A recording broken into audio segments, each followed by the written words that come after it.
Jill, is your team ready? Yes. Your team is standing right in front of you. We are reconvening at 1:35, the 104th meeting, and we have, well, maybe we don't. So we have some business to do, and we'll see what it is shortly. But whatever it is, we're going to try to get it done between now and 3 o'clock. Okay. And I have a representative from the Troy Siebels from the Mass Performing Arts Coalition representing Lynn Auditorium. Thank you, Council, and I'm going to help you get to 3 o'clock easily. Good. I'm here for Jamie Marsh, who is the Executive Director at Lynn Auditorium, because his wife is either just had or imminently having a baby, so I apologize if I'm a little less prepared. But there's not much for me to be prepared on. I'm happy to report that we have come to an agreement with Mohegan Sun that we believe will be mutually beneficial, that will benefit all of the Mass Performing Arts Coalition venues, as well as the casino, should it come to be in Revere. Great. Great news. And I just wanted to, I'm Kevin Conroy for the record with Mohegan Sun, Massachusetts. This is David Rome, the General Counsel at Mohegan Sun, Massachusetts. I just wanted to thank Jill Griffin for all of her work over the last couple of days. She was very helpful in sort of helping us think through these issues. I wanted to thank Troy, and I wanted to thank the mayor of Lynn. They were very helpful. We're excited about this. This is not only agreement with the Lynn Auditorium, it's an agreement with the 6 others, the total 6 theaters with the Mass Performing Arts Coalition. This is our second impacted live entertainment venue agreement. We also have an agreement with the 3 theaters in the city center, as well as the Strand Theater. And, you know, this is a part about our efforts about a network-looking casino. And so I wanted to thank Troy and the commission. Your deadlines were very, very helpful. This was literally, the judge will understand, literally an agreement reached on the courthouse steps today. Wedding. So we really appreciate the deadlines and the effort and Jill's help. Thank you. Great. Thank you. Thank you.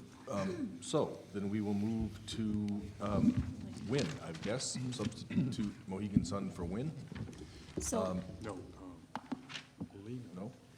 Yeah, but Lynn Auditorium and Wynn, right? right. Yes. Right. So I'd like to invite Jackie Crum and John Taco. Kim Sinatra, hello, surprise. And Kim Sinatra from Wynn. I'm equally happy to report that This is just happiness on as bread. you've, had you not delayed the lunch by half an hour, this would be a different conversation, but we'd like to thank you for your scheduling. Happy to report that we've come to an agreement with Wynn Resorts as well, that we believe will be mutually beneficial, and we look forward to a great partnership. Terrific. Thank you very much. Great. Great. Do you have anything else to say? Congratulations. No, it was so funny. I know. I said, well, we wanted to brag about our relationship with performing arts centers, but we'll show you, hopefully. We'll have the opportunity to show you. But thank you very much. And Jill, we really appreciate your help. But I do think that deadlines have been of incredible assistance with respect to many, many topics of conversation over the past couple of days. So thank you very much. They have Thank indeed. you. All right, thank you. Thank you. Troy, Congratulations before you to all. go, why is Majestic not part of your network? Did they not fit in the... Majestic in Boston? No, Majestic Theater in West Springfield. Because they, I don't know is the quick answer to that. I don't know if we tried to reach out to everybody who fit the description between 1,000 and 3,500 seats that was either Well, maybe they're nonprofit too or small. municipal. Okay. They They're- may be. they're And just- it's only because we had to draw the line somewhere or we Yeah, would be okay. talking to everybody. But in spirit, we certainly intend to collaborate across the board. Yeah, okay. They just weren't, they hadn't been a part of this, and life would have been easier for them had they been. I just was curious why they weren't a part of it. Okay, fine. Thank you, folks. Thank you very much. Come again. We'll be here tomorrow. Unless we're busy tonight, you know. Get busy. Yeah, get busy. All right, then we have one item to go, Ombudsman Ziemba. Mr. Chairman and Commissioners, after the break, you instructed me to let some of the parties know that we might be a little bit late. We let the city of Somerville know that we were running a little bit late. I'm trying to determine their status right now. We do understand that there's been multiple conversations going on today by and among all the parties. So if you give me another, hopefully, 5 minutes, I can figure out if they are en route. I believe that's where they are. Okay. Well, we could go back to our lunch break.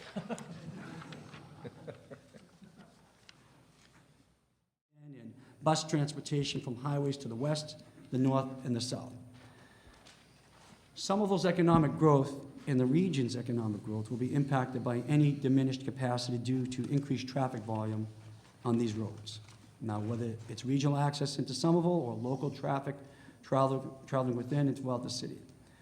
Ongoing public-private, transit-oriented, and mixed-use projects such as Assembly Row, as well as current and future plans of the Boynton Yards and Innerbelt area, will face serious hurdles that may not be able to be overcome without significant, well-thought-out improvements to the transportation infrastructure serving Somerville and the region. The applicant's own business model will also hotel rooms, 150,000 square feet of dining and retail and more. The impacts from this type of development are on a much broader scale than that of a slots parlor. This is a facility whose impact will be felt throughout the region, with impacts that do not stop at municipal borders. So today the question is simple. Will Somerville be impacted by the proposed Mohegan Casino and Resort? Not how much. And what's been troubling in this process, I'm not singling out Mohegan's Sun, Mr. Chairman, really disturbing to me as an elected official as I watch streamlining and Vinal and people making light of what can impact us, is that they want to tie the designation as a surrounding community and the mitigation together. That is not what the law was intended to do. That mitigation needs to be determined. We are still not aware, as municipalities of the region, what that impact is. To have to tie those two together conditionally, to have to say we'll take a deal and keep our mouth shut as a condition belies what was intended in the legislation. And that to me is disturbing. Again, I'm not singling out Mohegan Sun at this point. It's just the way that it seems to be interpreted around here. And I hope and pray and confident this commission will look at it the same way we know and the way the law was intended. We know that there will be an impact to us, and we're asking you today to grant our request to be designated as a surrounding community for the reasons I've stated here today on the record, and many more. And I'm prepared to take any questions, Mr. Chairman. Thank you. Thank you, Mr. Mayor. Anybody? Not at this time, no? MGM? I'm sorry, Mohegan Sun, sorry. That's okay, Commissioner. Again, I'm Kevin Conroy from Mohegan Sun. My colleague Bruce Barnett is going to talk for most of the time today. We also have John Kennedy from VHB and David Rome, our general counsel at Mohegan Sun. The mayor mentioned it briefly, and I did. There's been a lot of moving schedules, and I just want to quickly talk where we were about with surrounding community agreements, and then we'll get to, just very briefly, and then we'll get to the Somerville issues. We've made a lot of progress in the last 2 weeks, and the mayor mentioned that. We have a surrounding agreement with Chelsea. We have what we're calling preliminary surrounding community agreements with Malden, Medford, and Cambridge. Yesterday, we entered into a preliminary surrounding agreement with Lynn. And that's today the reason we're hopefully going to get out of here at 2:30 instead of 3 o'clock. Also happy to report that the city of Melrose has withdrawn its application, and so we're going to avoid that hearing tomorrow morning, and I think we're going to enter into an agreement as well with Melrose. We have also designated Boston, Saugus, and Winthrop. So that means right now we have designated 10 communities as surrounding communities. We either have agreements or preliminary agreements with 7 of those 10 communities. The mayor made mention about Melrose and Cambridge and Salem, and I wanted to specifically talk about those because I think they're somewhat relevant to the discussion today. Mitchell Ettis talked last week about how we're an outward-facing casino, and I think as part of that, we've recognized that we've got a special responsibility to go talk to communities, talk about our impacts, and talk about the effect we're going to have on these communities. We recognize that as part of having an outward-looking casino, our patrons are going to come to these cities, potentially cause traffic issues, and we wanted to discuss those and potentially bring more business to those cities. I'm not sure if the cities of Cambridge, Melrose, and Salem, if they were here today, what you would have said, whether they would have qualified under the regs as a surrounding community. But we went up to those communities, we started talking to them, and we realized we had a lot in common. And what those issues that had in common, we entered into agreements with those communities. We want our guests to visit Harvard Square, to go to restaurants in Melrose, to go visit the Halloween celebrations in Salem, and that's why we've entered into the agreements with those cities. So we're pretty happy about the progress we've made. However, similar to the comments that MGM this morning made, we hope and expect that the agreements that we make with surrounding communities like Cambridge, Salem, and Melrose are not going to be used against us. I think we've listened to the commission. We recognize the commission has told us to go talk to these communities.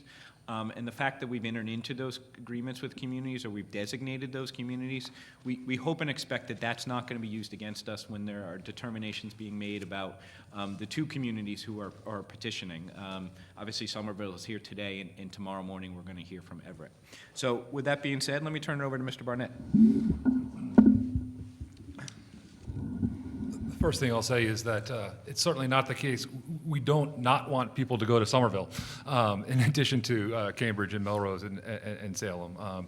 And I know that you're not interested in hearing backs and forths today, and I'll say we've been talking. I expect after today we'll continue to talk with Somerville because some of the things that Kevin was just talking about apply to them as well. What I'm going to do is just briefly touch on the criteria in the regulations with respect to Somerville, and then turn it over to Mr. Kennedy from our traffic consultants to speak more particularly to the traffic issues. With respect to proximity, the first point, I think our petition was off by 0.2 of a mile from the petition, from the numbers in the Somerville petition, or opposition, that is. But the distances are objective, they are what they are. I just note that there is no shared border between Somerville and Revere. And to get to Somerville from Revere, you either have to go through a number of communities and then cross the river, or go down through a number of areas of Boston, going under the harbor and over the Charles River. As I said, I will leave the discussion of transportation infrastructure to Mr. Kennedy, other than to say this. In addition to his presentation here today, we've submitted a report from his firm, VHB, Van Ness, Hangen, and Bruslin, which is at Exhibit 3 of your notebooks. There was some thought of as to whether or not we got the right one in the version that went into creating your notebooks, but I think we did get the Somerville report in there. If for some reason we didn't, we have copies here for you. On the substance, the conclusion, as he'll speak to, is that there will be little or no impacts from the Mohegan Sun report on traffic in Somerville. With respect to impacts during the development phase, Somerville did not claim any impacts from construction or development activities in their petition. We don't expect that there will be any. We do have a draft construction management plan which we submitted. It's part of our DEIR. It's part of our RFA2. We submitted it as an exhibit to certain other petitions, other oppositions to petitions, including the other petition that's still alive, the Everett one. But just to complete the record for here, when I arrived here today, I gave Mr. Ziemba copies of that draft for you. I also did not give it to Somerville until they arrived here today also, so they haven't had a chance to respond. And other than noting that I've given it to them, I'm not going to make any argument from it here. With respect to impacts during the operation phase, we have provided several studies at Exhibits 8, 9, and 11 that counteract and speak to the general and, we believe, mistaken impression that casinos cannibalize rather than stimulate patronage of area retail, restaurants, and entertainment establishments. I'll let those studies speak for themselves. Apart from traffic issues, the operational impact that Somerville identifies in its petition relates to entertainment, arts, and the cultural scene in that city. And we see no basis for a conclusion that their entertainment, arts, and cultural venues will be significantly and adversely impacted by what goes on at Mohegan Sun, Massachusetts. In a general way, going to a casino, on the one hand, and going to a cultural or an art institution are significantly different experiences. They're not alternatives for the people looking for the same type of activity, and we don't see them and don't think there's any basis for concluding that there's a substitution effect there. Now, they do speak to live entertainment activities in the city of Somerville, certainly, and we will have some live entertainment at Mohegan Sun, Massachusetts, if we're lucky enough to get the license. But I'll note a couple of things about that. One, hosting live entertainment is not going to be a major activity, or would not be a major activity at Somerville, at Mohegan Sun, Massachusetts. There will be, as you heard last week during the presentation, a small venue with approximately 500 seats that's akin to the Wolf Den that exists at Mohegan Sun down in Connecticut. And there'll be some entertainment in our multipurpose room, but we're not building a large live entertainment venue there. And also, we're not going to be competing with any of the venues in Somerville for acts and entertainment presenters, in the sense that we will not be employing exclusivity provisions in any of our contracts. We do have one of the studies at Exhibit 12 that's attached to our opposition to their petition, a study from the Innovation Group that notes, among other things, that the size and number of acts at a casino venue are generally only a small fraction of the overall demand for entertainment in an urban market. And we think that's right, and that the impact of whatever might be happening by way of live entertainment at Mohegan Sun, Massachusetts is not either or, someone going to something in Somerville or someone coming to something at the resort. It's someone going to something in Somerville versus all of the other opportunities all over the greater Boston region, of which will be a very, very small drop in the bucket. And the final thing I'll note on that, you've heard last week about the marketing program through the Momentum loyalty rewards. We would hope and encourage that the venues in Somerville would sign up. This was the slide during the presentation last week that had the pinpricks that kept popping up as a list of the over 100 establishments that have already signed up to be partners, where our people can take their loyalty points earned at the casino and take them out into the community, for example.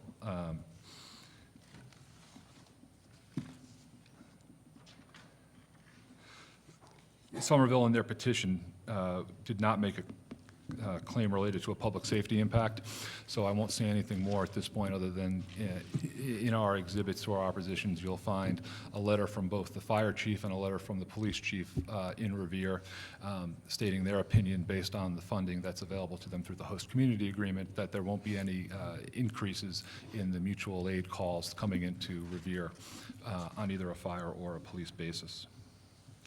The fifth category is other. I'm not aware of any impacts. We're not aware of any impacts in the other category, and don't believe that the city has cited any in their petition. And then finally, with respect to benefits, we have said in many places the benefits that we hope to bring to the region. Somerville is within the 15-mile radius from Revere City Hall, within which Mohegan Sun, Massachusetts, will be making best efforts to spend $50 million a year and to recruit a very large percentage of its employees. With that, I would turn it over to Mr. Kennedy from VHB. John? Good afternoon. My name is John Kennedy. I'm a senior principal and co-founder of Nashang and Bruslin, a Watertown-based consultant firm specializing in transportation, land engineering, and the environment. We have been looking at this site for Sterling Suffolk Raceways for approximately 4 or 5 years at this point, and have done an extensive review of approach and departure patterns from the site in terms of transportation. I am going to talk today about vehicle transportation. The casino itself is expected to generate the most traffic between 7 and 8 p.m. on a Friday night and 7 and 8 p.m. on a Saturday night. Mass DOT recognizes this, and Mass DOT recognizes the fact that the best estimate of the amount of traffic that is generated by a casino is based on the number of gaming positions. The original application was based on 6,000 gaming positions.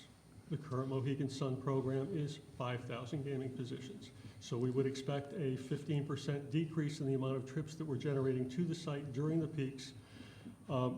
but we haven't taken that into account yet. The numbers that have been presented to you reference that there will be a reduction in trips, but the numbers that are quoted in the report are based on the number of trips that were originally reported in the draft EIR. So just in the formula that we saw earlier, it was something like a quarter of a trip per site, per location. So does that translate during that peak hour to somewhere around 1,250 additional trips? No, well, right now, we are looking between entering and exiting about 1,600 additional trips, 1,700 additional trips to the roadway system. 900 in, 800 out, plus or minus. Okay. The majority of our trips are set on the regional highway network. As part of again, that initial review, and it has been substantiated by Mohegan Sun in terms of where traffic is going to be coming from. We had that in Exhibit A in the document that was provided to you in terms of our catchment area. Traffic coming from the south and the west is forecast to use the Ted Williams Tunnel. That's about 45% of our demand. There is concern about capacity within the Ted Williams Tunnel, and I think that that has been part of the project scope that was developed by MEPA, and in concert with DOT, it's something that we're looking at. The instrumentation in the westbound tunnel, in the eastbound tunnel, which is our area of critical concern, was not able to give us any traffic data. In December, prior to the closure of the Callahan, we went out and got that data, and we'll be responding to the MEPA comment and to Mass DOT with respect to operations within the tunnel as we go forward. The Callahan Tunnel was really never included in any scope because of the general understanding that it is operating well under capacity. It was not part of the scope that Mass DOT asked us to look at. The tunnel, rightly so, is now carrying about 2,200 vehicles. I believe in the draft EIR, we talked about something a little bit less, maybe 10% less based on older data. But it was to put in and to show that additional traffic within the tunnel is not going to impact capacity, and it's not going to cause a bottleneck at the entrance to the tunnel. And capacity of the Callahan is what? We would estimate approximately 3,400 vehicles per hour. And I assume must have been way over capacity before Ted Williams, but it's now Correct. Operating under capacity. Well under capacity. We think it's operating at, even with the added traffic associated with Mohegan Sun, plus 10% regional and specific growth within the North Shore communities, we are still only going to be at about 70% of capacity. And again, there are limited feeds to the tunnel. It is the core City of Boston street system and the area around Sturrow Drive, the incoming traffic on Sturrow Drive, but that is actually accessing by the I-93 ramp system. So there are a limited number of ways into the tunnel, and to ever get to the capacity of the tunnel would be extremely difficult at this point. So again, I think when we then started spreading out and looking at where traffic was going to come from, again, I refer to Exhibit A. Most of our traffic is destined down the I-93 corridor or down the Route 1 corridor, pretty much equally split. VFW Parkway coming in from Lynn, Route 1A actually, about 2%, coming in the 107 corridor. But again, just almost a 50-50 split from the north and from the south and in the west. It takes into account competition. And again, the part of the gravity model and the way that the trips were generated looked not only at regional population, income, and a whole series of things, but also looked at competition. And I can't speak to the inner workings of the model itself, though. When we start talking about actual trips and the distribution of those trips, I want to point out the fact that we are calling for a limited amount of traffic to use the Route 16 corridor and Revere Beach Parkway, Mystic Valley Parkway corridor to access the site, even from I-93. We believe most of the southbound traffic during that Friday afternoon peak is going to stay with the highway system. There is no toll at the Callahan Tunnel.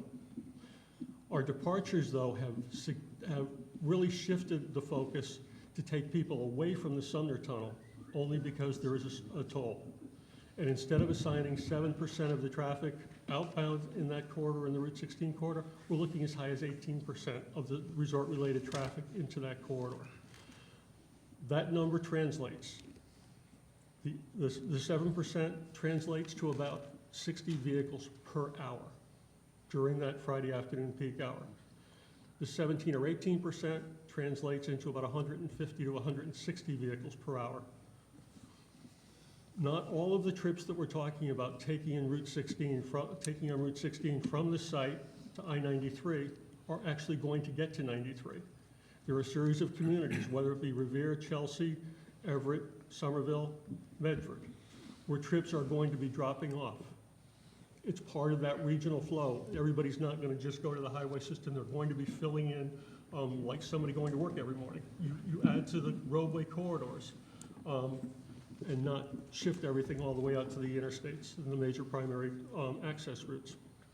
So when we start looking at the impact of traffic coming in off of Route 16, it's relatively minor, 50 vehicles. That is 17 vehicles per lane approaching Wellington Circle. One of our issues looking at Wellington Circle is the through movement from westbound on Route 16, coming into Wellington Circle. The through traffic headed to I-93 is actually pushed over into 2 lanes. There are 3 lanes that are permitted to turn left to Route 28 and come down into Somerville. The major movement is the through movement.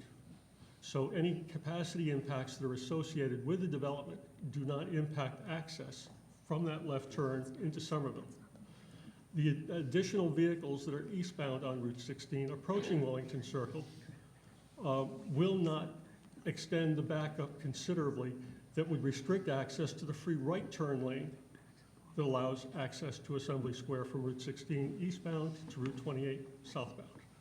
So again, when we started looking at the overall regional impacts in terms of the amount of demand that is associated with the project and access to the project, we came to the conclusion that there was very, very little impact on the city of Somerville other than the trips by residents of the city of Somerville to the roadway system. I think I heard mention of the I-93 northbound off-ramp to Route 99, just outside of Sullivan Square in Boston. We don't foresee any demand other than local residential demand and possibly some employee demand using that ramp. Again, it's a very low number in terms of the overall demand on the ramp, and that the employees especially, may be working someplace else. So when it came to the overall impact of added traffic within the city of Somerville, we don't see the significant impact generated by this site that would add,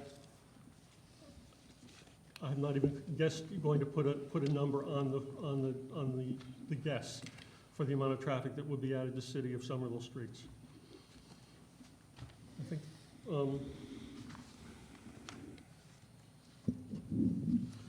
and I think the other comment would be that the regional highway system is taking traffic associated with developments throughout the entire area. Someone who wants to shop in Burlington and lives in downtown Boston may jump on I-93 and go north. Somebody who is in Burlington and is going to go to a new development in the South Boston Innovation District is going to jump on the highway and go to South Boston. So again, the mix and the match of regional distribution on the regional network, I think, has to be accounted for because development is happening throughout the area, and the regional highway system is meant to support that development. That's all we have. Mr. Chairman, will we respond? Let me just see whether there's any questions from anybody here before the No. mayor. Please. If I may yield the microphone to Ms. Hayes Morrison, the Director of Transportation Infrastructure for the City of Somerville. Thank you very much for the opportunity to speak. I just wanted to rebut some of the information presented by Mohegan Sun, Massachusetts, as far as traffic impacts. Again, we do not argue that the methodology of how these numbers were presented. It would have been nice to have received these numbers before Friday.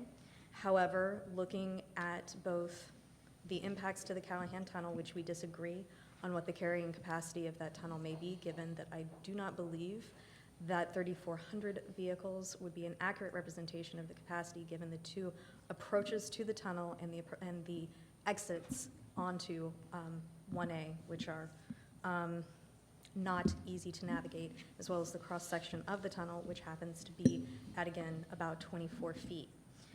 That was standing, the gentleman stated that 25% of the traffic will be coming from the north through routes on either Interstate 93, Route 1, or Route 1A.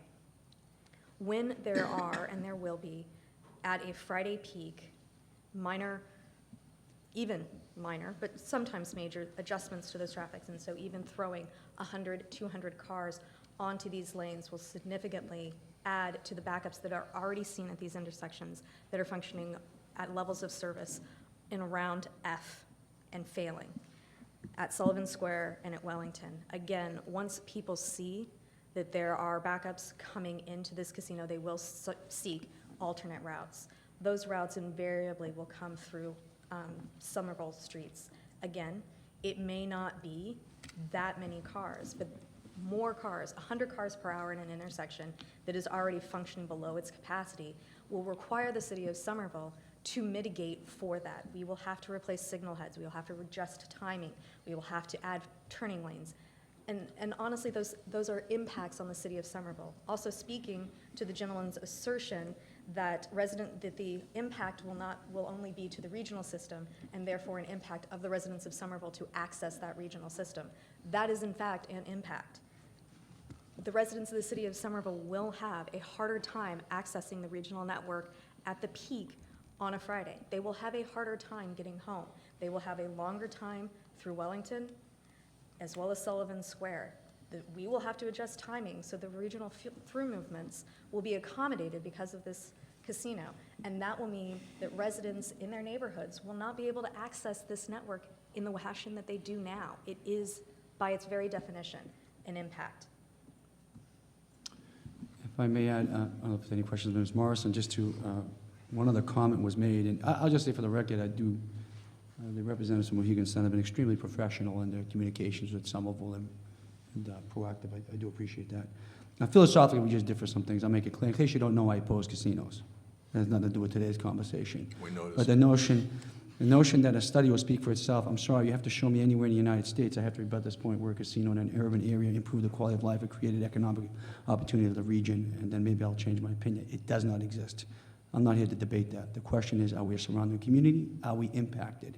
That's what we're talking about. I do not foresee, I believe all that is offered by Mohegan Sun is genuine, and they mean what they say in terms of vouchers and partnerships with the region, but a casino is successful if it supports the economies of extracting your money and keeping it at the table.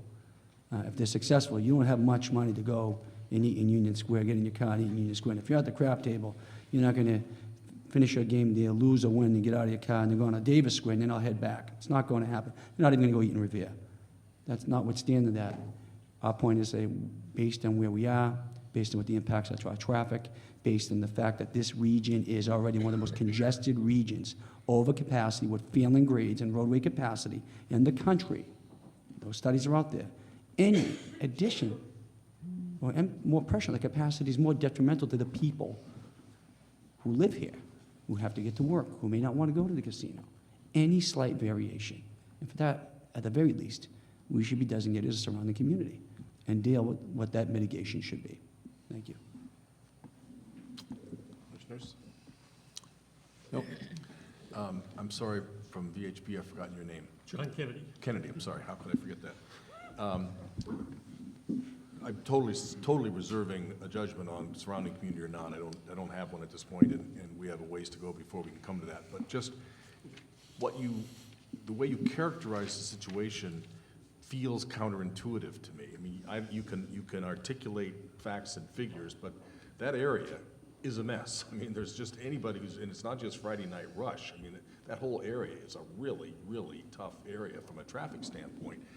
And I remember dimly from my days in the transportation business that you hit a point where a very tiny increase in numbers has a huge geometric impact. You know, if you've got plenty of capacity, adding a small number doesn't make much difference. But if you're already congested, or you're already just about to hit the tipping point of congestion, it's the straw that breaks the camel's back kind of phenomenon.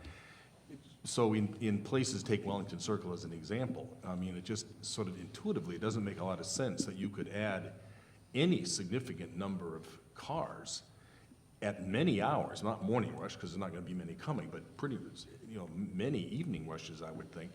It's just counterintuitive that there wouldn't be, I mean, you're basically saying there's no impact. That just doesn't make sense to me. Okay, if I can just draw a quick parallel. As part of the Callahan Tunnel closure, today, if you go online and try to get directions from the city of Boston, downtown Boston to the airport, it's going to send you south. Excuse me just one sec, I'm sorry. I see our friends from Wynn are leaving. I just wanted to make sure, you've seen from today, we don't know how the schedule's going to go.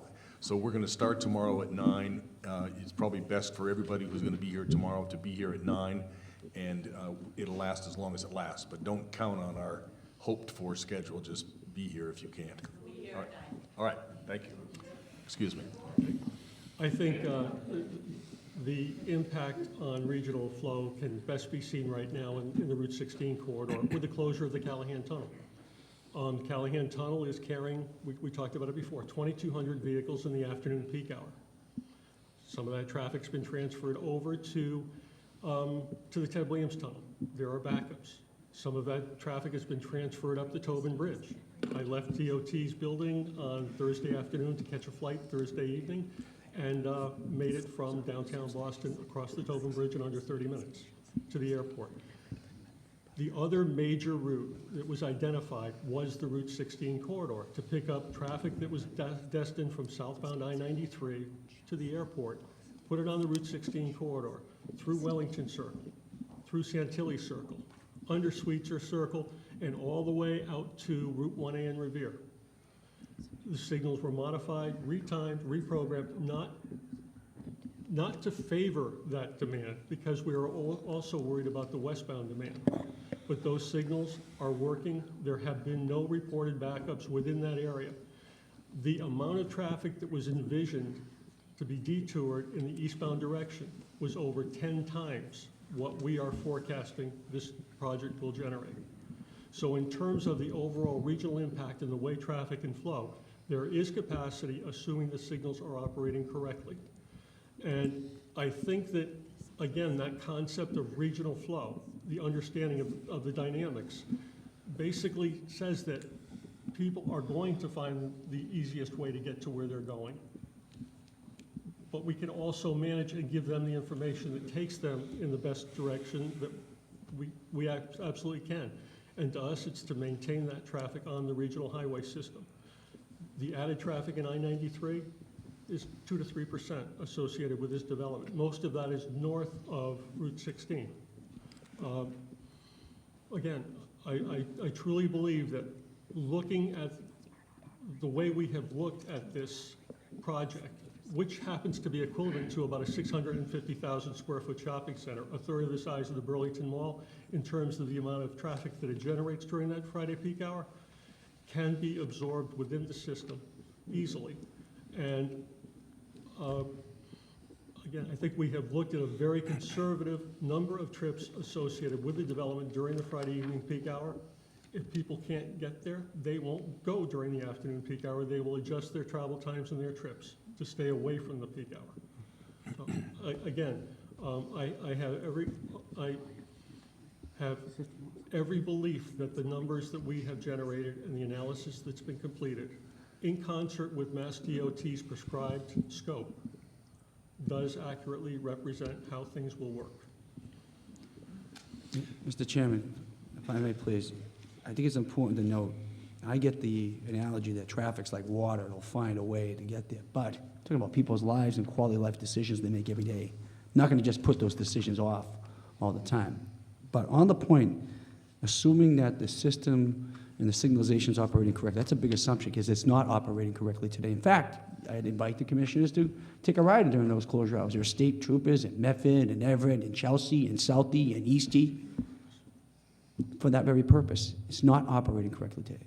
It's a large assumption to make. The other question I have, Mr. Chairman, is having just received more information to Mohegan Sun, from Mohegan Sun today, in terms of the procedural posture, will the record be left open for further comments, written comments or any of the like? Or is it closed today? While we are thinking about this, I guess we can receive additional comments. Sure. Okay, thank you. All right. Anybody else? They need to be shared with everybody, so that Yeah. everybody has everybody's comments. Right. Understood. But And I guess Ombudsman Ziemba would be the focal point Right. for that transfer of information. Anybody else?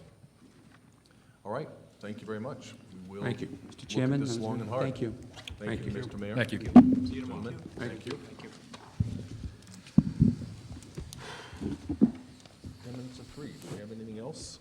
Any other items on anybody's agenda? All right. Do I have a motion to adjourn? No, let's see, adjourn? Yes, we are Yes. adjourning. So moved. Second? Second. We will convene tomorrow at 9 o'clock. As I said, we can't be sure about the schedule, so we'll just take a shot at it. We are adjourned by unanimous vote, and we will see you in the morning.